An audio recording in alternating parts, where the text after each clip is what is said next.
So hey everyone welcome back to my new vlog र आज भने चाहिँ म चाहिँ यहाँनिर भिडारापट्टि आएको छु है। अब बिहान पनि अब रनिङ गर्दै र अब म चाहिँ अघि नै आइसकेको थिएँ, तर है अब यहाँनिर चाहिँ अलिक अब उकालोहरू पर्छ, सो अलिक साह्रै परेर चाहिँ यहाँनिर चाहिँ म चाहिँ अब 6हरू चाहिँ बज्यो। हुन त अब म त्यस्तै 5:30तिर चाहिँ हिँडेको नि त।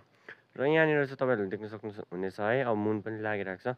हुन त अब बिहान भइसक्यो र म तपाईँलाई यहाँबाट चाहिँ मर्निङको भ्यू देखाउँछु है त। र यहाँनिर तपाईँहरूले देख्न सक्नुहुनेछ मर्निङको भ्यू चाहिँ सनराइज हुनु आँटेको छ है। यहाँबाट चाहिँ तपाईँहरूले देख्न सक्नुहुनेछ यहाँ एकदमै दामी देखिँदो रहेछ यहाँबाट चाहिँ। र म पनि अब त्यति नै भन्छु साथी हो कि तपाईँहरू पनि होइन बिहान बिहान उठेर आफ्नो वर्कआउट हुन्छ, आफ्नो अब जे पनि हुन्छ होइन, फिटनेसहरू त्यस्तो अबहरू गर्नुहोस् होइन। अब डु हार्डवर्क भन्छु म चाहिँ अब त्यति नै।